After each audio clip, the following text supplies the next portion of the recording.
Hey guys, welcome to Lok Seva. So let's see today the topic pseudo volcanic features. तो ये जो topic है ये 2017 के मेंस एग्जाम में था इन द ज्योग्राफी पेपर। और कभी कभी कुछ ऐसे क्वेश्चंस दे देती है कमीशन यूपीएससी जो आउट ऑफ द सिलेबस कह सकते हैं, या फिर जो हमारे एनसीईआरटीज और स्टैंडर्ड टेक्स्ट बुक्स में नहीं मिलते। So let's see what are the pseudo volcanic features. तो ये हमारे कुछ ऐसी टोपोग्राफीज होती हैं अर्थ सरफेस पे जो एक इंप्रेशन देती हैं, रिजेंबलेंस देती हैं कुछ इस तरह के बड़े बड़े क्रेटर्स का, या फिर कुछ हमारे डोम शेप के स्ट्रक्चर्स का जो एक्चुअल में नॉन वॉल्केनिक ओरिजिन के होते हैं, यानी इनमें कभी भी लावा एक्टिविटी या फिर मैग्मेटिक इरप्शन, लावा इरप्शन इनमें नहीं हुआ होता। And that's why they are called rootless craters also, क्योंकि ये कहीं पर भी जो भी ये लैंडफॉर्म्स बनते हैं they are not associated with the magma या फिर कोर। जो मैग्मेटिक और एस्थेनोस्फीयर में अर्थ के इंटीरियर में हमारे जो भी एक्टिविटीज़ होती हैं इनसे उनका कोई भी लिंक नहीं होता। और तो इन होते कैसे हैं? There are some forces responsible for this landforms to be found over the earth surface. तो कुछ एक्सोजेनेटिक और एंडोजेनेटिक फोर्सेज होते हैं जो किस तरह से काम करते हैं, उनके कुछ फीचर्स होते हैं जैसे mine blast, meteoritic impact, salt plugs and mud volcanoes. तो चलिए एक एक करके हम इन सबको देखते हैं कि ये हमारे लैंड फीचर्स जो हैं वो किस किस तरह से बनते हैं। तो सबसे पहले अगर हम बात करें कि जो मड वॉल्केनोज हैं, यानी सॉरी जो माइन ब्लास्ट हैं, तो ये कैसे बनते हैं। जब भी आपको एक एक्टिविटी देखेंगे जहाँ पर कोल माइनिंग सबसे ज़्यादा हो या फिर हमारी डीप अर्थ माइनिंग हो, माइनिंग एरिया जहाँ पर भी होगा तो वो बहुत लार्ज स्केल में होता है। और माइनिंग की जहाँ पर बात है तो वो कई जगह ऐसे माइन एरियाज होते हैं जहाँ पर कोल बेड ख़त्म हो गया है, यानी जो आपकी धरती के नीचे कोयला है वो ख़त्म हो चुका है। तो उसके बाद जो भी वहाँ से मिट्टी निकाली जाती है, जो भी वहाँ पे एक बहुत बड़ा क्रेटर बन जाता है, तो उसको एज इट इज़ छोड़ दिया जाता है। तो बहुत सारी ऐसी लेफ़्ट ओवर साइट्स हैं जहाँ पे कोल डिपॉजिट्स मिलते हैं, या फिर तो वो क्रेटर्स जैसे ऐसे लगता है कि यहाँ पर कभी ना कभी कोई लावा निकला होगा, कोई मैग्मा जमा हुआ होगा। बट ऐसा नहीं है, वो किसी भी तरह से वॉल्केनो से या मैग्मा के एक्टिविटी से रिलेटेड नहीं है। तो ऐसे रीजन्स आपको इंडिया में छोटा नागपुर प्लेटू में मिल जाते हैं। उसके बाद मीटेओरेटिक इम्पैक्ट क्या होता है? देखिए, जब भी कोई एक मीटियोर गिरता है, ठीक है, जब भी कोई एक मीटियोरेटिक इम्पैक्ट होता है तो बहुत ही ज़्यादा स्पीड से आता है और वो अर्थ के लैंडफॉर्म को डिस्टर्ब कर देता है, यानी वो जो है इस तरह से फोर्स एक्सर्ट करता है और हमारा लैंड सरफेस जो प्लेन होती है वो इस तरह से डिफॉर्म हो जाती है, नीचे दब जाती है, तो एक बहुत बड़ा क्रेटर बन जाता है। अब जो भी यहाँ पर लैंड डिसरप्ट हुई है उसमें क्रैक्स डेवलप होते हैं नीचे, ठीक है, क्रैक्स डेवलप होते हैं, एशेज निकलती हैं, डस्ट पार्टिकल्स निकलते हैं, पर कोई भी यहाँ पर आपको साइन नहीं मिलेगा एयर निकली है अर्थ के अंदर से, या कोई गैसेस निकली है, या किसी भी तरह का लावा फ्लो होकर बाहर निकला है। तो दीज लैंडफॉर्म्स आपको अर्थ जो पूरे हमारे अर्थ की सरफेस है, तो हर कंट्री में, बहुत सारी कंट्रीज़ में आपको जगह जगह ये बड़े छोटे माउंटेन्स प्लेन रीजन्स में आपको लैंडफॉर्म्स देखने के लिए मिल सकते हैं। जैसे यूएसए में सबसे वर्ल्ड में, पूरे वर्ल्ड में सबसे ज़्यादा जो लैंडफॉर्म्स हैं हमारे मीटेरिटिक इम्पैक्ट के, वो यूएसए में हैं, ठीक है। रूर बेसिन आपका आ गया यूएसए में। उसके बाद सलेशन बेसिन, यूराल माउंटेन्स जो यूरोप और एशिया के बीच में बाउंड्री बनाते हैं। उसके बाद साइबेरियन प्लेन में, ठीक है, ये प्लेन एरिया आ गया आपका रशिया के अंदर। तो जहाँ पर भी आप देखेंगे वर्ल्ड में बहुत सारे एग्जांपल्स हैं जहाँ पे मीटियोरेटिक इम्पैक्ट से बड़े बड़े लैंडफॉर्म्स बने हुए हैं और वो रिजेंबल करते हैं जैसे कि ये वॉल्केनिक क्रेटर बना हुआ हो।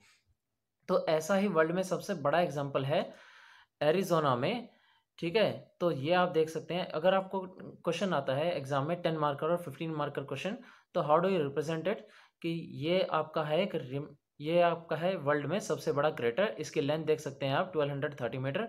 और ये जो है यहाँ से ये डिच एरिया है, ठीक है, एक डिच तरह का, एक गड्ढा तरह का बन रखा है पूरा बड़ा सा ये।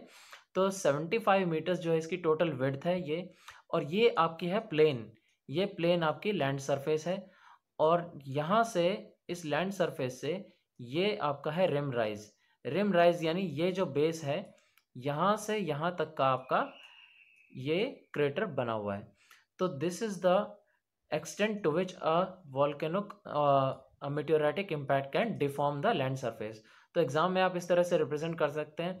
अब इंडिया में भी सिमिलर केस आप देख सकते हैं। बुल्दाना डिस्ट्रिक्ट में आपकी जो लोनार झील है, ठीक है, महाराष्ट्र में, तो वो भी एक मीटेराइटिक क्रेटर का एग्जाम्पल है। ठीक है, अब देखिए ये this is the exact image of the Arizona crater, और उसके बाद दिस इज द लोनार जी। अब हम कैसे कह सकते हैं कि यह एक मीटेराइटिक लेक है? ठीक है, क्योंकि काफ़ी सारे साइंटिस्ट और जो बड़े बड़े लोग हैं जो बातें करते हैं, तो वो क्लेम करते हैं कि नहीं भाई, उनके बीच में डिस्प्यूट रहता है कि नहीं ये एक वॉल्केनिक लेक है या फिर एक ये मीटेराइटिक लेक है।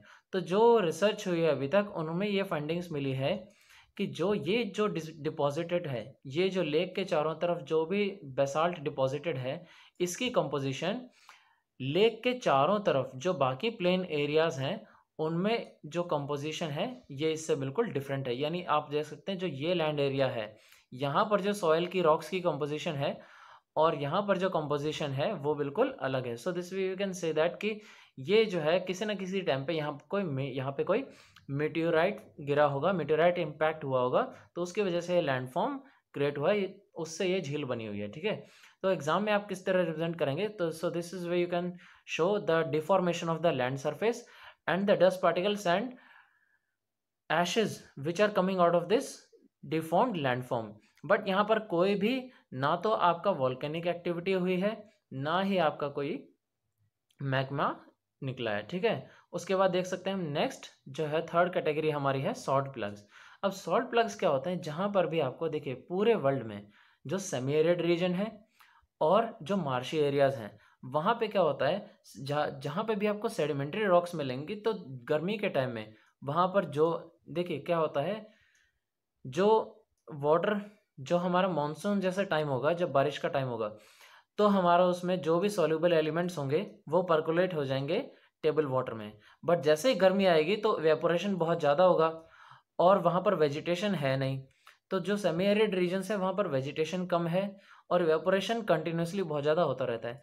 तो जो नीचे सॉल्ट डिपॉजिट्स हैं या सॉल्युबल डिपॉजिट्स हैं, जितने भी वाटर के साथ जो सॉल्युबल हो जाते हैं, जैसे नमक हो गया आपका, तो वो सब आपके ऊपर आ जाते हैं। ठीक है, तो कैपिलरी रिएक्शन की वजह से वो सरफेस तक आते रहते हैं। तो सरफेस पे जब वो आएंगे, सरफेस पे, तो वो जो आपकी सेडिमेंट्री रॉक्स हैं, जैसे आप इस डायग्राम में देख सकते हैं, this way you can represent in the examination.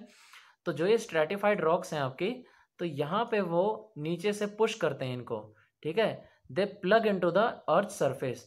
तो जो ये सॉल्ट डिपॉजिट्स हैं नीचे, ये ऊपर आ जाते हैं, और जो ये सेडिमेंट्री लेयर्स हैं ये इनको डिफॉर्म कर देते हैं, और ये आपकी जो टॉप लेयर है, ठीक है, the top surface of the soil, यहाँ पर एक डोम तरह का स्ट्रक्चर क्रिएट हो जाता है, जो ऐसा लगता है कि ये एक वॉल्केनिक डोम है। तो ये वॉल्केनिक डोम नहीं होता, this is the force exerted by the soluble salts which are coming to the upper layer of the sedimentary layers या rocks आप कह सकते हैं। ठीक है, अब एक एक इसकी इकोनॉमिक इंपॉर्टेंस क्या है? देखिए, जहां पर भी आपको सॉल्ट डिपॉजिट्स मिलेंगे, तो जो सॉल्ट है वो ऊपर आके एक डोम तरह का स्ट्रक्चर क्रिएट करता है। अब सॉल्ट जो है which is soluble in the water is lighter than the sedimentary rocks का जो यहाँ पर कंपोजिशन है ये उनसे लाइटर है। तो जहाँ पे भी आपको ऐसे सॉल्ट डोम्स मिलेंगे, उन्हीं के आसपास आपको मार्शी एरियाज में या फिर ऑफ शोर रीजन्स में, ऑफ शोर रीजन्स आपके कौन से, कॉन्टिनेंटल शेल्फ में, जो आपके समुद्र के पास के एरियाज होते हैं, वहाँ पर आपको ऑयल डिपॉजिट्स या ऑयल रिजर्व्स मिलेंगे।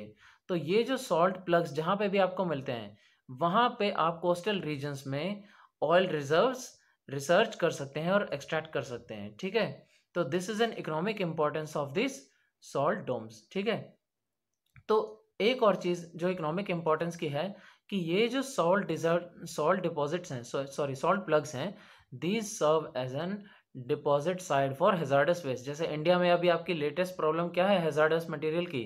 ठीक है, जैसे आपका ई वेस्ट है। ठीक है, तो जो आपका इलेक्ट्रॉनिक वेस्ट है वो इंडिया में बहुत ही ज़्यादा कंपाइल होता जा रहा है, तो ये कहाँ पे डिपॉजिट करें? तो these salt domes with a craters, these can serve as the deposit site for hazardous waste। ठीक है, एंड these तो ये जो है सल्फर के सोर्सेज, सॉल्ट के सोर्सेज और ऑयल और नेचुरल गैस के रिजर्व्स तो यहाँ पर आप देख पा सकते हैं। ठीक है, so this is the important economic aspect जो आप एग्जाम में मेंशन कर सकते हैं।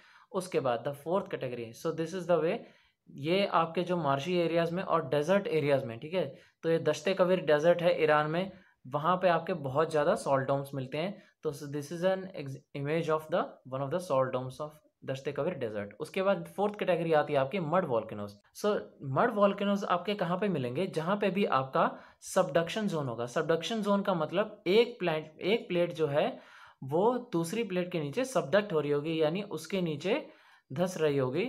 तो जहाँ पर भी आपकी दो प्लेट्स आपस में टकरा के एक प्लेट नीचे सबडक्ट हो रही है, तो वहाँ पे आपके मिलेंगे मड वॉल्केनोज। ठीक है, तो मड वॉल्केनोज जो है यह एक पॉसिबिलिटी है, बट वर्ल्ड में ऐसा कहीं पर भी नहीं मिला है कि there is an eruption of lava. तो लावा तो नहीं है, बट यहाँ पर क्या होता है, हमारे हाइड्रोकार्बन्स और सल्फर और कार्बन ऑक्साइड जैसी गैसेस, तो वो यहाँ पर एक्सट्रैक्ट जब होती हैं, तो अर्थ की सरफेस पे जो मार्शी एरियाज हैं वहाँ पे ये गैसेस अपने साथ बहुत सारा मड और गैसेस लेके इरप्ट होती हैं। ठीक है, तो जो ये गैसेस हैं ये हमारे सबडक्शन जोन्स में मिलती हैं, और ये इंडिया के, ठीक है, कैस्पियन इंडिया के अंडमान एंड निकोबार में आप देख सकते हैं, यहाँ पे कैस्पियन सी के बाकू रीजन में, बर्मा में, बलूचिस्तान में, सिसिली आइलैंड्स जो आपके इटली के सिसिली आइलैंड्स हैं, नॉर्दर्न एपेनाइंस में, ठीक है, और तमान पेनिनसुला और स्पेशली इंडिया में जो है कि अगर आप बात करें तो अंडमान एंड निकोबार में कुछ आइलैंड्स हैं। ठीक है, जैसे एग्जांपल की बात करें तो नॉर्थ अंडमान में आपके 3 आइलैंड्स हैं, और मिडिल अंडमान के अंदर आपके 8 आइलैंड्स हैं, जहाँ पे मड वॉल्केनिक इरप्शंस आपके देखने को मिलते हैं। सो दिस वे यहाँ आप देख सकते हैं कि ये जो कुछ साइन बोर्ड्स हैं बहुत ही एक टूरिस्ट हॉटस्पॉट हैं इंडिया के। ठीक है, Andaman and Nicobar island groups में एक बरतांग आइलैंड ग्रुप है, तो वहाँ पे एक बार 1945 में और टाइम टू टाइम यहाँ पर मड वॉल्केनिक एक्टिविटीज़ देखने को मिलती रहती हैं। So this is a famous tourist attraction site. तो यहाँ पे होता क्या है कि जो मड फ्लो है वो गैसेस के साथ इरप्ट होता रहता है, and this way you can see the actual image of the how mud volcanoes are flowing. ठीक है, तो यहाँ से गैसेस जो हैं, तो गैसेस यहाँ से निकलती रहती हैं, उसके बाद ये मड अपने साथ लेके टेम्परेचर इनका हाई होता है। तो जो भी ये this is the image of a summer season. ठीक है, तो समर में ऐसा होता है कि जो ये जहाँ पर भी लैंड ड्राई होते हैं ये मार्शी एरियाज में, तो ये ऐसे पपड़ी पपड़ी बन जाती है पूरी अर्थ के सरफेस पे इस मिट्टी की, और जब गैसेस निकलती हैं तो वो अपने साथ इस तरह से ये मोल्टन मड लेके फ्लो करती हैं। ठीक है, तो this is all about the mud volcanic features. तो आप ये देख सकते हैं जो भी लैंडफॉर्म्स हैं। ठीक है, उसके बाद आप देखें दिस इज़ द बरतांग आइलैंड, और ये मिडिल अंडमान के अंदर है। उसके बाद कुछ एग्जांपल्स आपके, कुछ जो ये हैं आपके छोटे छोटे आइलैंड्स मड वॉल्केनिक के, ये आपके यहाँ पर नॉर्थ अंडमान में भी हैं। और ये आपका एक सिस्टम बना रखा है, यहाँ पर you can see this is the gas collecting funnel. तो जो आपके मड वॉल्केनोज हैं इनमें से आपकी गैसेस भी निकलती हैं, तो जो आप कॉमर्शियल पर्पस के लिए यूज़ कर सकते हो hydrocarbons, so these can be extracted out of this mud volcanoes. So this is an important economic aspect of these mud volcanoes. So that is why we are studying, because they have an economic aspect also. So in Little Andaman there are no mud volcanic features. Okay, so the post monsoon feature you can see here. यहाँ पर ये किस तरह से bubbles, जो ये area देख सकते हैं आप, ठीक है, यहाँ पर ये छोटे छोटे बबल्स निकल रहे हैं of gases. So these can be extracted out of this funnel system, that is extraction of the gases. तो this is all about the pseudo volcanic features. तो ये भी आपका एक pseudo volcanic features हैं mud volcanoes, जिनमें आपका कोई भी लावा एक्टिविटी या मैग्मेटिक इरप्शन नहीं देखने को मिलता। सो अगर आपको ये वीडियो पसंद आया है तो please like share and subscribe, and to get the PDF of this video, ठीक है, इस लेक्चर की PDF के लिए आप मेरा टेलीग्राम चैनल ज्वाइन कर सकते हैं। ठीक है, जिसका लिंक आपको डिस्क्रिप्शन में मिल जाएगा। So if you like this video, do like, share and subscribe. Thank you.